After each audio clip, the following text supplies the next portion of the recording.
Hi friends, welcome back to our channel. இன்றைக்கி நம்ம 39 inch blouse cutting video தான் பார்க்க போகிறோம். நான் 1 மீட்டர் ப்ளவுஸ் கிளாத் எடுத்திருக்கேன்.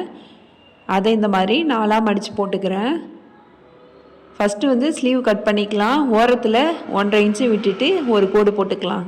நீங்கள் எந்த அளவுக்கு மடித்து ஸ்டிச் பண்ணுவீங்களோ அந்த அளவுக்கு தையலுக்காக விட்டுக்கலாம். இப்போ ஸ்லீவோட லென்த்து 7.5 இன்ச் மார்க் பண்ணிக்கிறேன். தையலோடு சேர்த்து 7.5 இன்ச் மார்க் பண்ணியிருக்கேன். இப்போ கேப் ஹைட் வந்து நம்ம ஸ்லீவ் லென்த் எங்கே மார்க் பண்ணோமோ அதுலேருந்து 3.5 இன்ச் மார்க் பண்ணி ஸ்கேலை வச்சு ஒரு கோடு போட்டுக்கலாம். ஆம் ஹோல் ரவுண்டு 8 இன்ச் மார்க் பண்ணிக்கலாம். ஸ்லீவோட லென்த்துலேருந்து நம்ம கேப் ஹைட்டு மார்க் பண்ணி ஒரு லைன் போட்டோம்ல அது வரைக்கும் கிராஸாக வச்சு 8 இன்ச்சில் மார்க் பண்ணிக்கலாம். ஸ்லீவ் ரவுண்டு 7 இன்ச்சில் மார்க் பண்ணிக்கலாம். இப்போ ஆம் ஹோல் ரவுண்டில் ஒரு மார்க் பண்ணோம்ல, ஸ்லீவ் ரவுண்டு ரெண்டுத்தையுமே நம்ம ஜாயின் பண்ணி ஸ்கேலை வச்சு ஒரு கோடு போட்டுட்டு பக்கத்தில் தையலுக்காக 1.5 இன்ச்சு விட்டுட்டு இன்னொரு கோடை போட்டுக்கலாம். இப்போ ஆர்ம் கர்வ் ஸ்கேல் எடுத்துக்கலாம். எடுத்துகிட்டு இந்த ஷேப்பில் நம்ம வச்சுக்கலாம். 2 பாயிண்ட்டும் கனெக்ட் ஆகிற மாதிரி வச்சுட்டு நம்ம ஸ்லீவை வரைஞ்சி விட்டுடலாம். இப்போ நமக்கு நல்ல பர்ஃபெக்டாக ஸ்லீவ் வரைஞ்சாச்சு. மேலேருந்து 1 இன்ச் மார்க் பண்ணிவிட்டு கீழே தையலுக்காக ஒரு கோடு போட்டோம்ல அதுக்கு மேலே 1 இன்ச் மார்க் பண்ணிவிட்டு இப்போ ஃப்ரண்ட்டுக்குள்ளே உள்குழி வந்து கட் பண்ணிக்கலாம். ஆர்ம் கர்வ் ஸ்கேல் எந்த ஷேப்பில் வச்சு நம்ம மார்க் பண்ணோமோ அது கொஞ்சம் மேலே ஒரு 1/2 இன்ச் மேலே வச்சுட்டு நம்ம இந்த ஷேப்பில் உள்குழி கட் பண்ணி எடுத்துக்கலாம். பிகினர்ஸ்லாம் இந்த ஸ்கேலை யூஸ் பண்ணி மார்க் பண்ணி பாருங்கள், ரொம்ப பர்ஃபெக்டாக வரும். நமக்கு கையில் சுருக்கம்லாம் வராது, நல்லா பர்ஃபெக்டாக வருது. இப்போ வந்து நம்ம ஸ்லீவை கட் பண்ணி எடுத்துடலாம். இதுக்கப்புறமா நம்ம நாட்சஸ் கட் பண்ணிக்கலாம். எங்கெல்லாம் ஸ்டிச்சஸ்க்காக நம்ம தையல் போட்டோமோ அங்கெல்லாம் நம்ம நாட்சஸ் கட் பண்ணிக்கலாம். அப்போ தான் நம்ம ஸ்டிச் பண்ணுறப்போ நமக்கு ஈஸியாக இருக்கும். சென்டர்லேயும் நாட்சஸ் கட் பண்ணிவிட்டு இப்போ ஸ்லீவை வந்து விரித்து போட்டுக்கலாம். போட்டுட்டு ஃப்ரண்ட் சைட் மார்க் பண்ணோம்ல அதுக்கு உள்குழியை இந்த மாதிரி கட் பண்ணி எடுத்துக்கலாம். நம்ம கரெக்டாக உள்குழி கட் பண்ணால் தான் நமக்கு ஸ்லீவ் போட்டிருக்கும் போது சுருக்கம் வராமல் இருக்கும். அதுக்காக நம்ம அதிகமான அளவில் கட் பண்ணாலும் ஸ்லீவ் ஏறிக்கும், நல்லா இருக்காது. கரெக்டான அளவில் கட் பண்ணிக்கலாம். இப்போ ஸ்லீவ் ரெடி ஆகிடுச்சு. லெஃப்ட் சைடு எது வரும் ரைட் சைடு எது வரும்னு பார்த்து ஸ்டிச் பண்ணிக்கலாம். இதுக்கப்புறம் நம்ம பேக் பார்ட் கட் பண்ண போகிறோம். ஸ்லீவை வந்து நம்ம இந்த இடத்துக்கிட்ட தான் கட் பண்ணோம். அதில் எக்ஸஸாக உள்ள துணியெல்லாம் நம்ம கட் பண்ணி எடுத்துடலாம்.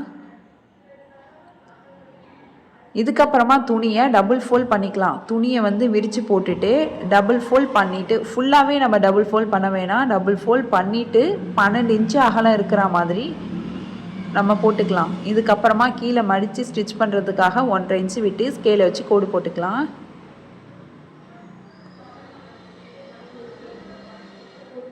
பேக் பார்ட்டோட லென்த்து 15 இன்ச்சில் மார்க் பண்ணிக்கலாம். ஸ்கேலை வச்சு ஒரு கோடு போட்டுக்கலாம். மேலே தையலுக்காக 1/2 இன்ச்சு விட்டுட்டு இன்னொரு கோடை போட்டுக்கலாம்.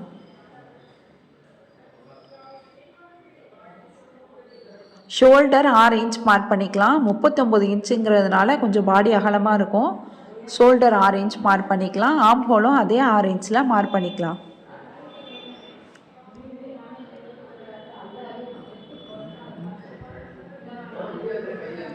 நெக்கோட அகலம் 2.25 இன்ச் மார்க் பண்ணிக்கலாம். நெக்கோட இறக்கம் 8 இன்ச் மார்க் பண்ணிக்கலாம்.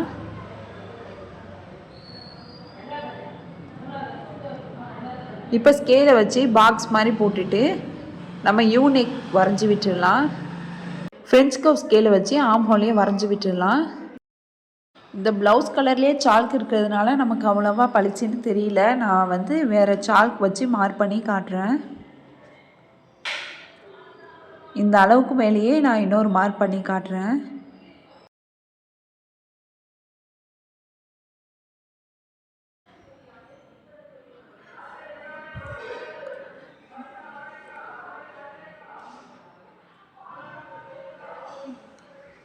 நெக்கோட அகலம் 2.25 இன்ச்லேயும் நெக்கோட உயரம் 8 இன்ச்சில் மார்க் பண்ணணும். பாக்ஸ் போட்டுட்டு யூ நெக் வரைஞ்சி விட்டுடலாம். ஆம் ஹோலையும் அதே மாதிரி வரைஞ்சி விட்டாச்சு. இதுக்கப்புறம் அப்பர் பாடி மார்க் பண்ணிக்கலாம். 39 இன்ச்சை 4ஆல் டிவைட் பண்ணோம்னா 9.25 வரும். அதோட 1/2 இன்ச்சு ஆட் பண்ணோன்னா 10.25 வரும். 10.25 இன்ச்சில் நம்ம அப்பர் பாடி மார்க் பண்ணிக்கலாம்.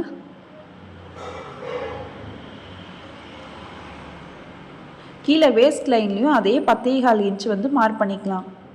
39 இன்ச் நமக்கு கொஞ்சம் பெரிய அளவாக இருக்கிறதுனால நம்ம வேஸ்ட்டுக்கு வந்து அதே அளவே வச்சுக்கலாம். நம்ம டாட் பிடிக்கும் போது அதில் கொஞ்சம் ஷேப் கிடச்சிரும். நம்ம வந்து 1/2 இன்ச்சில் டாட் பிடிப்போம், அப்போ கொஞ்சம் ஷேப் கிடைக்கும். மற்றபடி நம்ம வேஸ்ட்டுக்கு வந்து 1/2 இன்ச் மைனஸ் பண்ண வேணாம். அப்படியே அப்பர் பாடியை நம்ம என்ன அளவு வச்சோமோ அதே அளவில் வேஸ்ட்டில் வச்சு கட் பண்ணிக்கலாம். இதுக்கப்புறம் நம்ம பேக் பார்ட்டை வந்து கட் பண்ணி எடுத்துடலாம். தையலுக்காக 1/2 இன்ச்சு விட்டுக்கலாம். பிகினர்ஸாக இருந்திங்கன்னா 2 இன்ச்சு விட்டு கட் பண்ணிக்கோங்க. இப்போ வந்து நமக்கு பேக் பார்ட் ரெடி ஆகிடுச்சு. இந்த பேக் பார்ட்டை வச்சு எப்படி ஃப்ரண்ட் மார்க் பண்ணுறதுன்னு பார்க்கலாம். நம்ம இந்த இடத்துக்கிட்ட தான் பேக் பார்ட் வந்து கட் பண்ணி எடுத்தோம். இப்போ ஆப்போசிட்டில் உள்ள துணியை இன்னும் கொஞ்சம் நவுத்தி விட்டுக்கலாம்.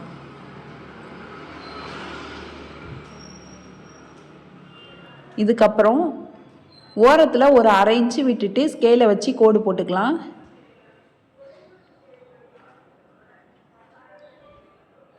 ஏன்னா 39 இன்ச்சுங்கிறதுனால கொஞ்சம் பெரிய அளவு. நம்ம இந்த மாதிரி 1/2 இன்ச்சு விட்டு நம்ம ஸ்டிச் பண்ணுறப்ப அவங்களுக்கு வந்து டைட்டாக இருக்காது, கப் ஷேப்பும் கரெக்டாக இருக்கும். இப்போ பேக் பார்ட் எடுத்து இந்த லைனில் வச்சுக்கலாம். ஃபோல்டிங் வந்து இந்த லைனில் இருக்கணும், லைனை தாண்டி போயிடக்கூடாது. இப்போ பேக் பார்ட்டை போட்டுட்டு நம்ம வந்து நெக்கோட அகலத்தை மட்டும் மார்க் பண்ணிக்கலாம். நெக்கோட இறக்கத்தை மார்க் பண்ண வேணாம். ஆம் ஹோலை வந்து ஃபுல்லாகவே வரைஞ்சி விட்டுடலாம். இதுக்கப்புறமா நம்ம பேக் பார்ட்டை எடுத்துடலாம். ஃப்ரண்ட்டு ஹைட் மார்க் பண்ணிக்கலாம். ஃப்ரண்ட்டு ஹைட் வந்து 14 இன்ச்சில் மார்க் பண்ணிக்கலாம். இப்போ ஸ்கேலை வச்சு ஒரு கோடு போட்டுக்கலாம். ஃப்ரண்ட்டு நெக்கோட இறக்கம் 5 இன்ச்சில் மார்க் பண்ணி ரவுண்ட் நெக் வரைஞ்சி விட்டுக்கலாம். இப்போ கீழேந்து கொக்கிப்பட்டி சைடில் 2.5 இன்ச்சில் மார்க் பண்ணிக்கலாம். சைட் ஜாயின் பண்ணுவோம்ல, அந்த சைடில் 2 இன்ச் மார்க் பண்ணிக்கலாம். ஃப்ரண்ட் ஹைட் மார்க் பண்ணி ஒரு கோடு போட்டோம்ல, அதில் கார்னர்லேருந்து 4 இன்ச் மார்க் பண்ணிக்கலாம். இப்போ இந்த பாயிண்டெல்லாம் கனெக்ட் பண்ணி நம்ம வந்து கோடு போட்டுக்கலாம். சைடில் 2 இன்ச்சு 2.5 இன்ச் மார்க் பண்ணோம்ல, அதோட சென்டர் லைனை கனெக்ட் பண்ணி இந்த மாதிரி கோடு போட்டுடலாம். நம்ம நெக் சைடில் 1/2 இன்ச்சு விட்டு ஒரு கோடு போட்டிருப்போம். அதில் இந்த மாதிரி கிராஸாக மேலேருந்து கீழே அகண்டு வரா மாதிரி ஒரு லைன் போட்டுக்கலாம். நெக் சைடில் குறுகலாக இருக்கணும், கீழே பட்டி சைடு பக்கம் அகண்டு வந்திருக்கணும். அந்த ஷேப்பில் நம்ம ஒரு கோடு போட்டுக்கலாம். இப்போ டாட்டுக்கு 2 சைடும் 1.5 இன்ச் 1.5 இன்ச்சில் மார்க் பண்ணிக்கலாம். மெயின் டாட்டோட ஹைட்டு 3 இன்ச்சில் மார்க் பண்ணி டாட்டோட ஷேப்பை வரைஞ்சி விட்டுடலாம். இப்போ கொக்கிப்பட்டி லூப்பட்டி சைடில் சென்டர் மார்க் பண்ணி அதுலேருந்து ஒரு 2.5 இன்ச்சில் டாட்டோட ஹைட்டை மார்க் பண்ணிக்கலாம். மெயின் டாட்லேருந்து 2 இன்ச் மேலே மார்க் பண்ணிவிட்டு ஆம் ஹோல்லேருந்து ஒரு 6 இன்ச் மார்க் பண்ணி தேர்ட் டாட்டையும் வரைஞ்சி விட்டுடலாம். இதுக்கப்புறம் நம்ம ஃப்ரண்ட் பார்ட்டை கட் பண்ணி எடுத்துக்கலாம்.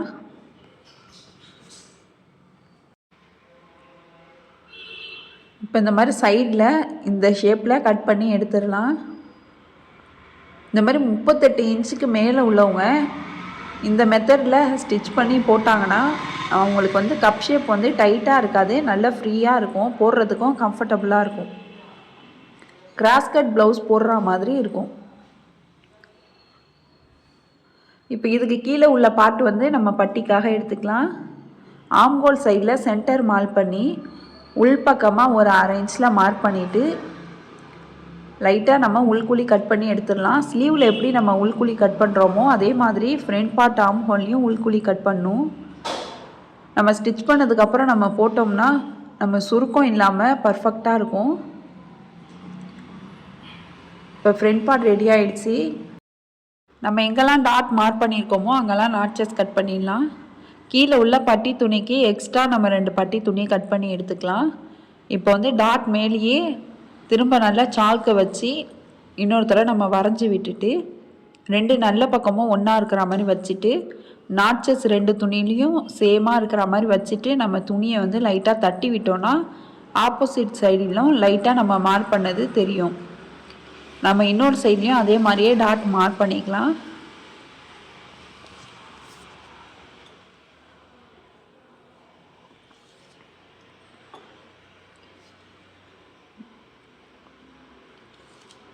இப்போ மார்க் பண்ணியாச்சு. இதுக்கப்புறம் நம்ம பட்டி துணியை வச்சு பார்க்கலாம். நல்லா பர்ஃபெக்டாக இருக்குது. இப்போது ஃப்ரண்ட் பார்ட்டும் ரெடி ஆயிடுச்சு. இதுக்கப்புறமா பேலன்ஸ் உள்ள துணியில் நம்ம ஆம் ஹோல் கட் பண்ணி எடுத்தோம்ல, அந்த சைடு உள்ள துணியை டபுளாக மடித்து போட்டுட்டு 5 இன்ச்சு அகலத்தை மார்க் பண்ணிக்கலாம். இப்போ நம்ம கட் பண்ணி எடுத்துடலாம். 5 இன்ச்சு அகலத்துலேயும் 9 இன்ச்சு உயரத்துலேயும் நம்ம கட் பண்ணி எடுத்துடலாம். இது வந்து நம்ம ஐப்பட்டிக்காக கட் பண்ணியிருக்கோம். இப்போ கொக்கி பட்டிக்கும் அதை விட கொஞ்சம் அகலம் கம்மியாக எடுத்துக்கலாம். 2 இன்ச்சு வரைக்கும் எடுத்துக்கலாம். எடுத்துகிட்டு அதையும் கட் பண்ணி எடுத்துடலாம். நம்ம நெக்கு கட் பண்ணி எடுத்துருப்போம். அதில் உள்ள பீஸில் தான் நம்ம கிராஸ் பீஸ் கட் பண்ண போகிறோம். ஸ்கேலை வச்சு கிராஸாக கோடு போட்டுக்கலாம். 1.5 இன்ச்சு அகலத்தில் விட்டுட்டு நம்ம கோடு போட்டு எடுத்துக்கலாம். நம்ம எந்த அளவுக்கு கிராஸில் கட் பண்ணி நெக்கில் ஸ்டிச் பண்ணுறோமோ அந்தளவுக்கு நெக் வந்து நமக்கு ஃபினிஷிங்காக இருக்கும்.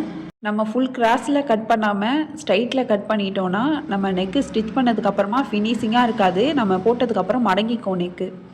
அதனால் கரெக்டாக கிராஸில் வந்து மார்க் பண்ணி நம்ம கட் பண்ணிடலாம். இதுக்கப்புறமா பேலன்ஸ் உள்ள துணியில் பட்டிக்கு எக்ஸ்ட்ரா 2 துணி உள் பக்கமாக கொடுப்போம்ல, அதுக்காக நம்ம கட் பண்ணி எடுத்துக்கலாம். இதோட ஸ்டிச்சிங் வீடியோ வேணும்னா கமெண்ட் பாக்ஸில் கமெண்ட் பண்ணிவிடுங்க. இந்த வீடியோ உங்களுக்கு யூஸ்ஃபுல்லாக இருந்துச்சு, பிடிச்சிருந்துச்சின்னா லைக் பண்ணுங்கள், ஷேர் பண்ணுங்கள், கமெண்ட் பண்ணுங்கள். மறக்காமல் சிவி சாய்ரா சேனலை சப்ஸ்கிரைப் பண்ணிவிட்டு பக்கத்தில் உள்ள பெல் ஐக்கானை கிளிக் பண்ணிவிடுங்க. அப்போ தான் நான் போடுற வீடியோஸ்லாம் உங்களுக்கு நோட்டிஃபிகேஷனில் வரும். தேங்க்ஸ் ஃபார் வாட்சிங்.